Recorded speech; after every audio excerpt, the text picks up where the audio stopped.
இப்போ வந்து சனி பயிற்சி வரப்போகுது. விளைவுகள் எப்படி இருக்கு? சனி அப்படின்ற கிரகம் இன்னைக்கு கும்பராசியில இருக்கு. இன்னைக்கு கரண்ட்ல. அப்ப 12 கட்டங்கள்ல இந்த உட்கார்ந்து இருக்கக்கூடிய கிரகங்களை இப்ப வரக்கூடிய சனிங்கிற கிரகம் எப்படி ஆக்டிவேட் பண்ண போகுது?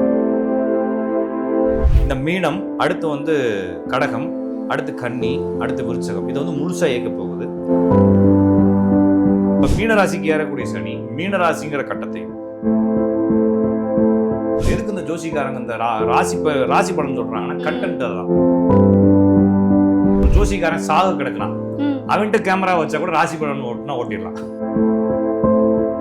புதிய வேலை, புதிய வாய்ப்பு, புதிய தொழில், குழந்தை பேரு, புதிய தன்னம்பிக்கையான சில முயற்சிகள், புதிய தொழில்கள் ஆரம்பிக்கிறது, அதுல வந்து சக்சஸ் ஆகுறது.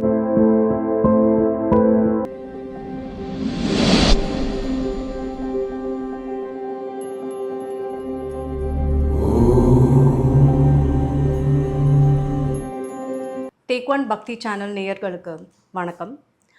இன்னைக்கு நம்ம கூட ராஜநாடி கா பார்த்திபன் சார் இருக்காரு. வணக்கம் சார். வணக்கங்க. இப்போ வந்து சனி பயிற்சி வரப்போகுது. விளைவுகள் எப்படி இருக்கு? ஓகே, இப்போ நான் தனுசு ராசின்னு வச்சுக்கோங்களேன். எங்கள் ஏரியாவில் அந்த முக்கு வீட்டில் ஒருத்தர் இருக்கார், மொன வீட்டில் ஒருத்தர் இருக்கார். அவரும் தனுசு ராசி. அவருக்கு நிறைய ப்ராப்பர்ட்டிஸ் இருக்குது. அடுத்த தெருவில் ஒருத்தன் தனுசு ராசிக்காரர் இருக்கிறான், அவனுக்கு வேலையே இல்லை. இப்போ 3 பேத்துக்கு நான் எப்படி ஒரே பலன் சொல்கிறது? சொல்ல முடியாது இல்லைங்களா? அப்போ மூல நட்சத்திரத்துக்கு பலன் சொல்லி பார்ப்போமே. இப்போ 3 பேரும் மூல நட்சத்திரம் தான். 3 பேர் எப்படி ஒன்றா இருக்க முடியும்? முடியாது. அப்போ ராசிகள் ரீதியாக, நட்சத்திரங்கள் ரீதியாக, ஒருவேளை லக்ன ரீதியாக கூட ஒன்றாவே இருக்கணும்னு அவசியம் இல்லை. அப்போ எல்லாருக்கும் பொதுவாக பலன் சொல்கிறது. எதுக்கு இந்த ஜோசிக்காரங்க இந்த ராசி பலன் சொல்கிறாங்கன்னா கண்டென்ட் தான். இப்போ நான் ஒரு புதுசாக ஒரு டெக்னிக்கலாக பேசணும்னா நிறைய கண்டென்ட் இருக்காது. கடைசி வரைக்கும் நான் இன்னைக்கு கூட ஒரு சேனலில் பேசிட்டு வந்தேன். அதாவது ஒரு ஜோசிக்காரன் சாக கிடக்குறான், அவன்கிட்ட கேமரா வச்சா கூட ராசி பலன் ஓட்டுனா ஓட்டிடலாம். ஏன்னா இதை பற்றி மக்கள் யோசிக்க போகிறதில்ல. அவன் சொல்லக்கூடிய ராசி பலன், எனக்கு தனுசு ராசி, உங்களுக்கு மகர ராசின்னு ஊட்டிக்கிட்டு தான் இருப்பாங்க. தவிர இந்த ராசி பலன் அப்படிங்கக்கூடிய விஷயங்கள் ஹம்பல். அப்போ எப்படி சார் இதை ஹேண்டில் பண்ணலாம் அப்படின்னா, உங்கள் ஜாதகம் ஒரு மாதிரி இருக்கும், என்னுடைய ஜாதகம் ஒரு மாதிரி இருக்கும். அப்போ 12 கட்டங்களில் 9 கிரகங்கள் மாறி மாறி ஒரு மாதிரி உட்காந்துருக்கு இல்லைங்களா? அப்போ உங்க ஜாதத்துல இருக்கக்கூடிய 9 கட்ட கிரகங்கள் என்னோட ஜாதத்துல இருக்குது, ஆனால் வேற வேற மாதிரி உட்காந்துருக்குன்றப்ப இந்த உட்கார்ந்து இருக்கக்கூடிய கிரகங்களை இப்ப வரக்கூடிய சனிங்கிற கிரகம் எப்படி ஆக்டிவேட் பண்ண போகுது, எப்படி இக்னைட் பண்ண போகுது அப்படிங்கிறத வச்சுதான் ஒரு மனிதனுடைய வாழ்க்கையில அது என்னவா இருக்கும் அப்படின்னு. அப்ப சனி அப்படின்ற கிரகம் இன்னைக்கு கும்பராசியில இருக்கு. இன்னைக்கு கரண்ட்ல இது வந்து அப்படியே மேலே ஏறி மீனராசிக்கு போக போகுது. அப்ப அந்த மீனராசிங்கிறது உடனே மீனராசி நேயர்களேன்ற மாதிரி நான் சொல்லல. ராசிங்கிறது ஒரு கட்டம் பேரு. ஓகேங்களா? அப்ப திருநெல்வேலிக்காரங்களாம் அப்படின்ற மாதிரின்றப்ப திருநெல்வேலிங்கிறது ஒரு ஊரு. அப்ப அந்த இடத்துக்கு யார் போறாங்கன்ற மாதிரி இப்ப மீனராசிங்கிறது ஒரு ஏரியா வான்மண்டலத்துல. அந்த வான்மண்டலத்துல சனி இப்ப ஏறப்போகுது. அப்ப அதுல இருந்து ட்ரிகனோமெட்ரி பேஸ்ல திரிகோணமிதின்னு சொல்றாங்க. அப்ப அதுல இருந்து 1, 5, 7, 9வது ராசிகள்ல இந்த சனி வந்து ஆக்டிவேட் பண்ணும். அப்ப மீனராசிக்கு ஏறக்கூடிய சனி மீனராசிங்கிற கட்டத்தையும், அதுல இருந்து 5வது ராசியான கடகராசின்ற கட்டத்தையும், அதுல இருந்து 7வது ராசியான கன்னி ராசின்ற கட்டத்தையும், அதுல இருந்து 9வது ராசியான விருச்சக ராசின்ற கட்டத்தையும் ஆக்டிவேட் பண்ண போகுது. அப்ப இது காமன். இப்ப உங்க ஜாதகத்துல என் ஜாதகத்திலேயோ இந்த மீனம், கடகம், கன்னி, விருச்சகத்துல என்ன கிரகம் இருக்குதோ அது ஆக்டிவேஷன் ஆகும். ஒருவேளை உங்க ஜாதகத்துல இந்த 6 ராசிகள்ல 3 ராசிகள்ல எதுவுமே இல்லாம இருக்கலாம். என் ஜாதகத்துல எல்லா கிரகங்களும் இருக்கலாம். அப்ப எல்லா கிரகங்களும் இருக்கக்கூடிய இந்த சனி வந்து என்னோட எல்லா கிரகத்தையும் ஆக்டிவேட் பண்ணி எனக்கு பாசிட்டிவ் கொடுக்க போகுது. உங்க ஜாதகத்துல எதுவுமே இல்லைன்னா உங்களுக்கு எதுவுமே இல்லாம இருக்க போகுது இந்த வருஷம் அப்படின்ற மாதிரி புரிஞ்சு. அப்ப என்னன்னா இந்த மீனம், அடுத்து வந்து கடகம், அடுத்து கன்னி, அடுத்து விருச்சகம், இது வந்து முழுசா இயக்க போகுது. அதுக்கப்புறமா வந்து மகர ராசியையும் ரிஷப ராசியும் கொஞ்சம் இயக்க போகுது. சரிங்களா? இப்ப இந்த 6 ராசிகள் நான் சொன்ன 6 ராசிகள் உங்களுக்கு தெரியல அப்படின்னா, வியூவர்ஸ் தெரியல அப்படின்னா கூகுளில் ராசிகள் பெயர்கள்னு போட்டு டவுன்லோட் பண்ணி அதில் ஒரு இமேஜ் எடுத்துட்டீங்கன்னா ராசி கட்டம் எல்லாம் பேர் போட்டிருப்பாங்க. மேச ராசி, மிதுன ராசி, ரிஷப ராசின்றதெல்லாம் என்னென்ன எழுதி வச்சிருப்பாங்க. அதை எடுத்து வச்சுட்டு உங்க ஜாதத்தை எடுத்து வச்சுட்டு இந்த ராசிகள்ல என்னென்ன கிரகங்கள் இருக்குன்னு எழுதிக்கிங்க. எழுதிட்டு நம்ம பேசக்கூடிய விஷயத்தை பார்த்தா புரியும். அப்ப மீன ராசியில வரக்கூடிய சனி மீனராசியை இயக்க போகிறது. அதுல இருந்து 5வது ராசியான கடகம், அதுல இருந்து 7வது ராசியான கன்னி, அதுல இருந்து 9வது ராசியான விருச்சகம், 11ங்கிறது வந்து மகரம், 3ங்கிறது ரிஷபம். இந்த 6 ராசிகளில் சூரியன் இருந்தால், நீங்க உங்களுடைய ஜாதகத்துல இந்த 6 ராசிகளை சூரியன் இருந்தா இன்னும் ஒரு ஒரு இப்போ 3வது மாசத்துலேருந்து ஆரம்பிச்சு ஒரு 2.5 வருஷம் வரைக்கும் அந்த சூரியன் ஆக்டிவேஷன் ஆக போகுது. அப்போ சூரியன் ஆக்டிவேஷன் ஆகிறதுனால என்ன நடக்கும்னா குடும்பத்துல குழந்தை பிறப்பு ஏற்படலாம். சார் எனக்கு 60 வயசாவது எப்படி குழந்தை பிறக்கும்னு கேட்டா உங்க பிள்ளைக்கு பிறக்கலாம் இல்லைங்களா, இல்லைன்னா உங்க குடும்பத்துல ஒரு நல்ல நல்ல நிகழ்ச்சிகள் நடக்கலாம், இல்லைன்னா ஏதாச்சும் ஒரு புதிய தொழில் ஆரம்பிக்கலாம், இல்லைன்னா ஏதாச்சும் ஒரு ஜாப் கிடைக்கலாம். அப்ப சின்ன பசங்களா இருந்தா உங்க அப்பாவுக்கு நல்லது நடக்கலாம், பெரியவங்களா இருந்தா உங்க பிள்ளைகளுக்கு நல்லது நடக்கலாம். இப்படித்தான் புரிஞ்சுக்கணும். அப்ப சூரியன்றது என்னென்ன காரகத்தை குறிக்குதோ அந்த விஷயங்கள்லாம் நடக்கும். நிறைய பேருக்கு தலைவலி ரொம்ப வருஷமா இருந்திருக்கும், திடீர்னு என்னன்னே தெரியாம ஏதாச்சும் ஒரு கஷாயத்தை போட்டு குடிப்பாங்க, இல்லைன்னா நடந்து போகும்போது நிலையில முட்டிக்குவாங்க, அதுக்கப்புறம் வலிக்காது. அப்ப ஏதோ ஒரு திடீர்னு ஒரு மாற்றம் வந்து அந்த பிரச்சனை சரியாகும். அப்ப சனி சூரியனை ஆக்டிவேட் பண்ணும் பொழுது சூரியனுடைய பண்புகள் எல்லாம் சரியாக ஆரம்பிக்கும். ஏன்னா இத்தனை நாள் அங்க ராகு இருந்துச்சு, மீனராசியில ராகு இருந்துச்சு. அந்த ராகு வந்து அடிச்சு துவைச்சு காய வச்சிருந்துச்சு அவங்களை. இப்ப சனி வந்து கொஞ்சம் உங்களுக்கு ஆற்றுப்படுத்தல் கொடுக்க போகுது.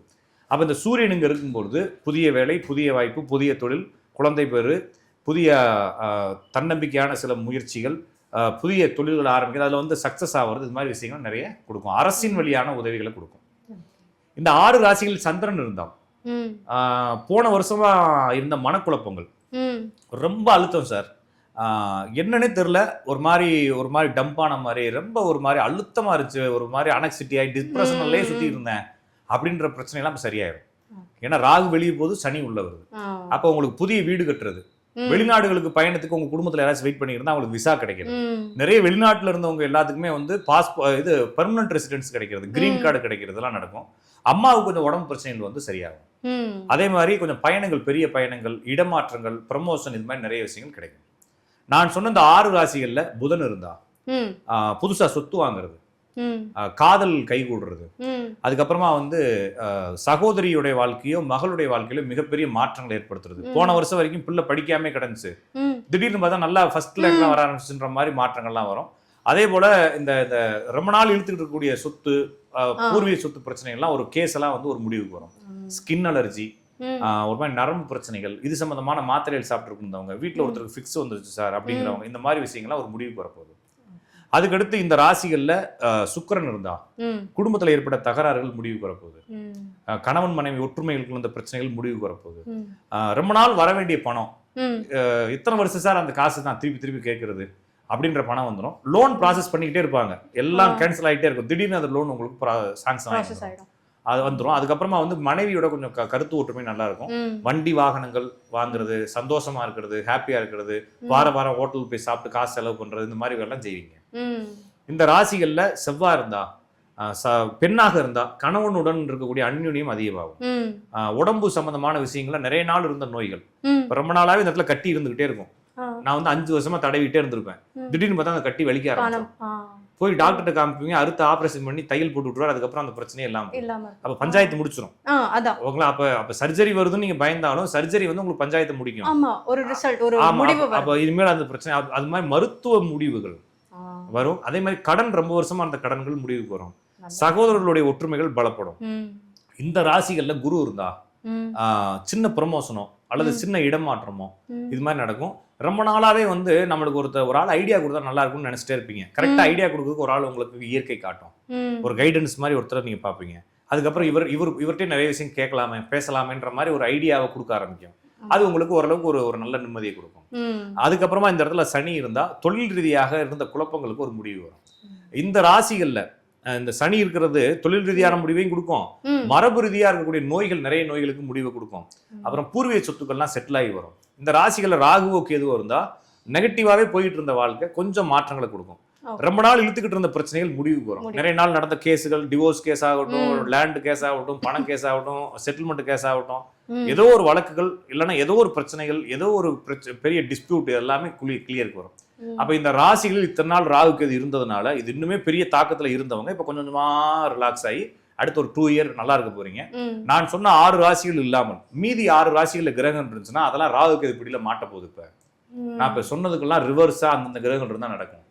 அப்ப இந்த வீடியோ திருப்பி பாருங்க. சூரியனுக்கு நல்லது சொல்லிருக்கேன் இல்லையா, மீதி 6 ராசிகள்ல இருக்கக்கூடிய சூரியன் இருந்தா அதுக்கெல்லாம் கெட்டது நடக்கும். அப்ப ராகுக்கு எதுக்கு இப்ப கெட்டதை செய்ய போகுது? அப்ப சனி நல்லதை தான் செய்ய போகுது. சனியை பத்தி பேச, சனி நல்லது செய்ய போகுது.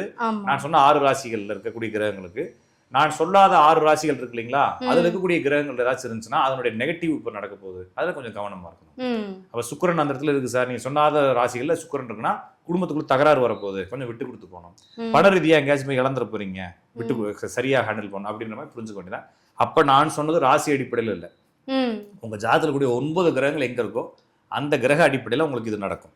ஒருவேளை நான் சொன்ன ராசிகள்ல நான் சொன்ன கிரகங்கள்ல 3 கிரகம் தான் சார் இருக்கு, மீதி 6 கிரகம் நீங்க சொன்ன ராசியில் இல்லைன்னா அந்த 6 கிரகத்தினுடைய நெகட்டிவ் நடக்கலாம், நான் சொன்ன 3 கிரகத்தினுடைய பாசிட்டிவ் நடக்கும். அப்போ மிக்ஸ் ஆகி தான் நடக்கும். அப்போ நான் சொல்ல விஷயங்கள்ல எதெல்லாம் பாசிட்டிவா சொன்னோம்னா அதெல்லாம் எதிர்பாருங்க, நான் எதெல்லாம் சொன்ன கிரகங்கள் அங்கே இல்லையோ அதனுடைய நெகட்டிவ் இருக்கலாம், கொஞ்சம் கவனமா. அவ்வளவுதான், சிம்பிள். ஓகேங்களா? ஜோசியம் என்பது உங்களுக்கு எந்த அளவுக்கு ஒரு நல்ல ஒரு தன்னம்பிக்கை கொடுக்குதோ அந்த அளவுக்கு எடுத்துக்கணும். ரொம்ப தன்னம்பிக்கை கம்மியா இருக்குன்னா தூக்கி போட்டு நம்மளுடைய லைஃப்குள்ள போயிட வேண்டியதான். நன்றி. தேங்க்யூ. தேங்க்யூங்க.